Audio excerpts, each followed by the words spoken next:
എന്റെ പേര് മാഗി, 28 വയസ്സ്. അതിശയിപ്പിക്കുന്ന സൗന്ദര്യത്താൽ അനുഗ്രഹീതയാണ്.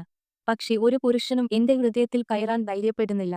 കാരണം ഞാൻ ആദ്യകാല പാർക്കിൻസൺസ് രോഗിയാണ്. ആരെയും അധികം അടുക്കാൻ ഞാൻ ഒരിക്കലും അനുവദിക്കില്ല. ഒരു ബന്ധം ഗുരുതരമാകാൻ തുടങ്ങുമ്പോൾ ഞാൻ അത് അവസാനിപ്പിക്കുന്നു. എല്ലാത്തിനുമുപരി, സ്വാതന്ത്ര്യം നഷ്ടപ്പെടാൻ വിധിക്കപ്പെട്ട ഒരു സ്ത്രീയെ ആരാണ് പരിചരിക്കാൻ ആഗ്രഹിക്കുന്നത്? ഞാൻ ജാമിയെ കണ്ടുമുട്ടുന്നതുവരെ പരമ്പരാഗതമായി പരാജയപ്പെടുന്ന ഒരു ഫാർമസ്യൂട്ടിക്കൽ കമ്പനിയിൽ ജോലി ചെയ്യുന്ന, എന്നാൽ സ്ത്രീകളെ പിന്തുടരാൻ തന്റെ സുന്ദരമായ മുഖം ഉപയോഗിക്കുന്ന ആളാണ് അദ്ദേഹം.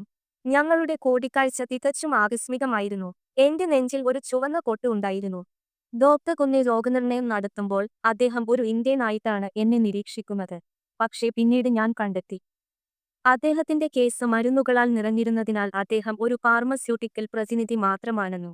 എന്നിരുന്നാലും അദ്ദേഹത്തിന് എന്നോട് ഒരു ഇഷ്ടം തോന്നിയതായി തോന്നി. അടുത്ത ദിവസം എനിക്ക് അദ്ദേഹത്തിന്റെ കോൾ ലഭിച്ചു. ആശുപത്രി റിസപ്ഷനിസ്റ്റിൽ നിന്ന് എങ്ങനെയോ എന്റെ നമ്പർ ലഭിച്ചു.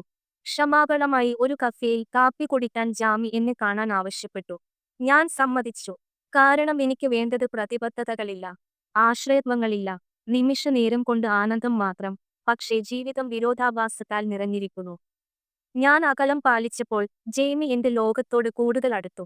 എന്റെ അവസ്ഥയെക്കുറിച്ച് അയാൾക്ക് താൽപ്പര്യമില്ലായിരുന്നു. ഈ ലോകത്തെക്കുറിച്ച് എല്ലാം അറിയാൻ പോലും അയാൾ ആഗ്രഹിച്ചു. എന്റെ ലക്ഷണങ്ങൾ വേഗപ്പെടുത്താനും എന്റെ മരുന്നുകൾ ഗവേഷണം ചെയ്യാനും ഡോക്ടർമാരുടെ അപ്പോയിന്റ്മെന്റുകൾക്ക് എന്നെ കൊണ്ടുപോകാനും അദ്ദേഹം തുടങ്ങി. പാർക്കിൻസൺസ് ലക്ഷണങ്ങൾ പതിവായി മാറിയപ്പോൾ ഈ അടുപ്പത്തെ ഞാൻ ഭയപ്പെടാൻ തുടങ്ങി. ഇപ്പോൾ എന്റെ അവസ്ഥ ഭക്ഷണ കവർ കീറാൻ പറ്റില്ല എന്നതാണ്. അവൻ എന്നെ പ്രണയിച്ചാലോ? പിന്നെ എന്ത് സംഭവിക്കും? ഞാൻ കാരണം അവൻ തന്റെ ജീവൻ ത്യജിക്കാൻ എനിക്ക് കഴിയില്ലായിരുന്നു. അതിനാൽ ഞാൻ പോകാൻ തീരുമാനിച്ചു. ഒരു കലാപദ്ധതിക്കായി ചിക്കാഗോയിലേക്ക് പോയി. എല്ലാവർക്കും ഇതാണ് നല്ലതെന്ന് ഞാൻ സ്വയം പറഞ്ഞു. അവന് ആരോഗ്യമുള്ള ഒരു പെൺകുട്ടിയെ കണ്ടെത്താനും സാധാരണ ജീവിതം നയിക്കാനും കഴിയൂ. പക്ഷേ ഒരു ദിവസം രാവിലെ ഞാൻ തിരിച്ചെത്തിയപ്പോൾ അവൻ അവിടെ കാത്തിരിക്കുന്നത് ഞാൻ കണ്ടു. എത്ര നേരം എന്ന് ആർക്കറിയാം. ഞാൻ അവനെ കണ്ടപ്പോൾ എന്റെ ഹൃദയം ഏതാണ്ട് നിലച്ചു. എനിക്ക് അവനെ മറക്കാൻ കഴിയില്ലെന്നും യഥാർത്ഥത്തിൽ മനസ്സിലാക്കപ്പെടുകയും അംഗീകരിക്കപ്പെടുകയും ചെയ്യുന്നതിന്റെ ആ തോന്നൽ മറക്കാൻ കഴിയില്ലെന്നും ഞാൻ മനസ്സിലാക്കി.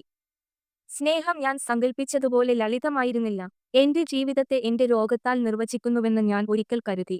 പക്ഷേ ജീവിതത്തിന്റെ അർത്ഥം നമുക്ക് എത്ര സമയമുണ്ടെന്നല്ല, മറിച്ച് നമ്മൾ ആ സമയം എങ്ങനെ ചെലവഴിക്കുന്നു എന്നതിനെക്കുറിച്ചാണെന്ന് ജാമി എനിക്ക് കാണിച്ചു തന്നു. ഒരുപക്ഷെ എന്റെ ഭാവി അജ്ഞാതങ്ങളും ഭയങ്ങളും നിറഞ്ഞതായിരിക്കാം. പക്ഷെ ആരെങ്കിലും എന്നോടൊപ്പം അതിനെ നേരിടാൻ തയ്യാറാണെങ്കിൽ ഞാൻ എന്തിന് ആ ധൈര്യവും ഊഷ്മളയും നിരസിക്കണം? ഇന്നും എന്റെ കൈകൾ വിറയ്ക്കുന്നു. പക്ഷെ എനിക്കിപ്പോൾ ഭയമില്ല. കാരണം ഭാവി എത്ര ദുഷ്കരമാണെങ്കിലും എന്റെ കൈ പിടിച്ചുകൊണ്ട് ഒരു കൈ എപ്പോഴും ഉണ്ടാകുമെന്ന് എനിക്കറിയാം.